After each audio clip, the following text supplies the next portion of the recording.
Yeah, no problem. Thanks for having us. Sorry to be so far away. That's alright. Alright. We're here with Lights on her new tour, playing in Siberia, I assume. I noticed a lot that you seem to pride yourself in the amount of work you put into your songs. How important is the way people see your music in your mind in comparison to like production of your music and mainstream type music?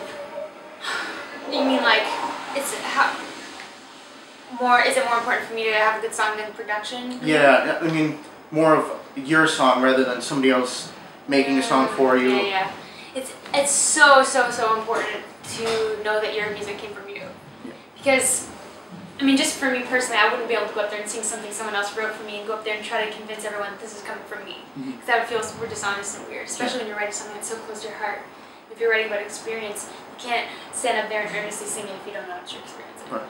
So it's super important to, if you can't write it all, write 99% of it, you know? Yeah. Super important. And whether or not it sounds like mainstream or it's a mega pop song, it doesn't matter. You're making the music that comes from your heart.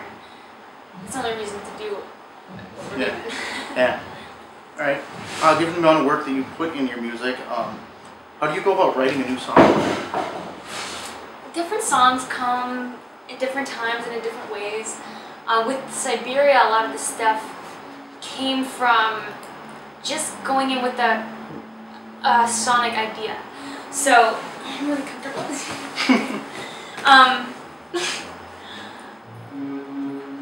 A beat or a concept.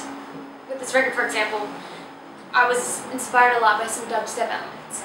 So taking like a grinding bass and a halftime beat that's kind of punching, and start to build up a song out of that, and then you put melodies over top of it, and then I go home that night and write the lyrics and everything starts to kind of form. That was, 70% of the record. But some of them, like Cactus in the Valley or like Heavy Rope, just written on my own when I need to say something, So it depends what the song is and generally when you're sitting down just kind of writing something quietly on your own, it ends up coming out a little bit more singer-songwriter as opposed to something like Flex and Flow in the record, which is very production forward, but if you strip it down, the song's still there, obviously. What kind of dubstep do you like? What kind of artists? Well, I started getting into Burial and Rusco and Scream, like Crispy. A lot of those are really cool bass drops. There's some really good talent out there. It's crazy. Yeah. Alright. Heard that you have your own comic. Can you go into depth on Captain Lights? Unfortunately, there's only 10 episodes that we ended up doing. It was kind of this ingenious way of promoting listening. Yeah. As a comic book fan and social media fan, it was kind of the perfect idea to utilize all of these things and promote the music. So what we did was we hooked up with Tom Coker of Marvel Comics and kind of invented this character and built these episodes around sort of like influences and little references throughout my life or like other comics or World of Warcraft. There's little things in there. And then broke the music down into soundtracks in the background, and that became, so like The Listening Savior, River, Ice, they're all kind of weird remixed versions of the songs of the soundtracks of episodes, and I put them up on YouTube. It's like this glorified comic book experience that can show people the music in another way. Say maybe you weren't a fan of the music before, but you like comics, you find it that way. It's just a cool new way of showing things. So hopefully we do more eventually. If I do, I'll probably take it into like a graphic novel. Yeah, that'd be pretty cool. You have some very interesting tattoos. I'm sure you get a lot of attention. Could you go into depth and elaborate on a few of what the meanings are and how you got the ideas for some of them? I get comfortable on this thing. It's crazy. First thing you're gonna meet Victor. Everything has meant something and comes at a time in your life when you feel ready for it. And you just gotta go with your instincts on tattoos.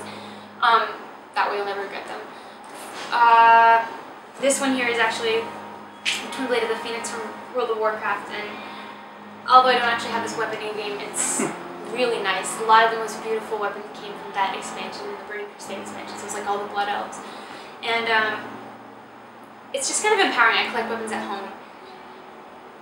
I don't know, it makes me feel like this warrior kind of thing. It makes me feel strong. And so whenever you're shaking someone's hand, it's like you're on guard always and know who you are and very empowered. Whatever skills that you have represents your weapons. Also, I guess this is sort of this Final Fantasy type warrior, which is one of the games I was really into. But I also, it's this weird like subconscious empowerment thing that I have with female warriors. So she's here with this tiger thing, which is actually loosely based on the spectral tiger map from World of Warcraft, which is very elusive in game. I don't have this either, but you get it from the card game. It's like a loot card, so you can buy them on eBay for like $900. But whatever, I have the tattoo, so it looks sweet. I have like a Wonder Woman back piece, and it's kind of an adaptation of the cover of Wonder Woman 2 Volume 3. And she's fighting off Giganta, and she's fighting this big hand, and she looks really small in comparison, but you know that she's prevailing, and it has a banner that says unstoppable. And it was one of the first tattoos I got. It was just commitments to like feeling powerful even though you're not necessarily that big. That's deep. That's nice. Your acoustic tour and acoustic videos seem to have caught a lot of attention with fans. Do you think the success of your acoustic YouTube videos and Ustreams help people discover you more as a musician? I think everything that you do, whether it's acoustic versions or remixes or this album or that album or this tour or that feature, each of those branch out into reaching someone in some way. You know, like a feature on Bring Me the Horizon or a remix of this song, you know, is going to be noticed by people that wouldn't maybe necessarily listen to you. So with the acoustic stuff, I think it's the same, you know, whether someone's just trolling YouTube or their taste lie more in acoustic stuff, then that's just giving them something that maybe they like that they wouldn't have previously thought of looking at you for. So it's important, especially with the acoustic stuff, because it shows a side of the music I'm really proud of. It's just really stripped down and just shows it in its natural state, which is just the songs shining, and that is the mark of a good song. How was that experience with Ali and Bring Me the Horizon?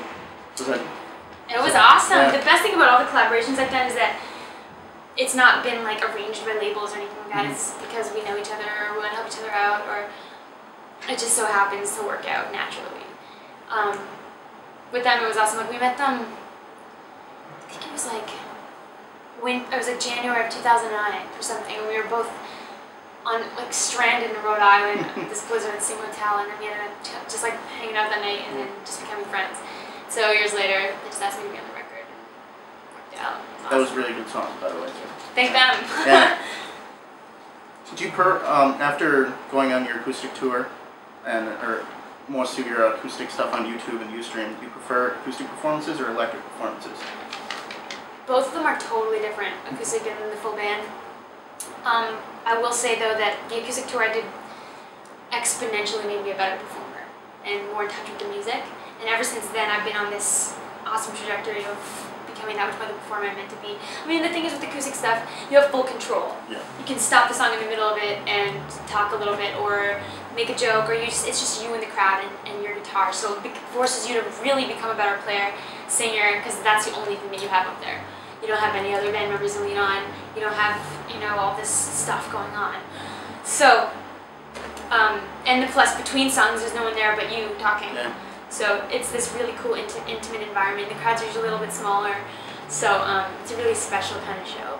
But there's nothing that can beat the energy of a full band performance, and although it isn't that sort of intimate setting, it's an epic experience, you know. So there are advantages to both, just like indoor and outdoor shows, like the wind in your hair, like you're in the front of the Titanic on outdoor shows, but you miss like that inner club vibe, you know. There's good things about each.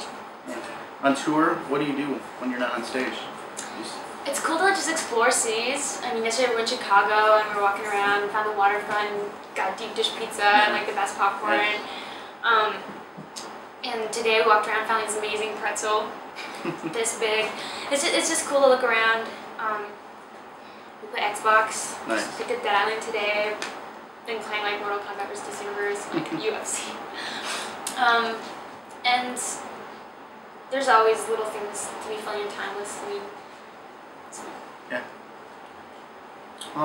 One last question. If there's anyone that you could tour with, who would it be? I think probably indulgently, I'd probably want to go on tour with you. I remember they were one of the best bands I've ever seen live. It was years and years ago. Don't even remember that much, but it was amazing. Nice. Alright. Well, thank you. No problem. It's been fun. It's been great. It's getting really warm in here. I might have turned it up a little too high. It was like freezing in here 5 minutes ago. Yeah, it's pretty cold.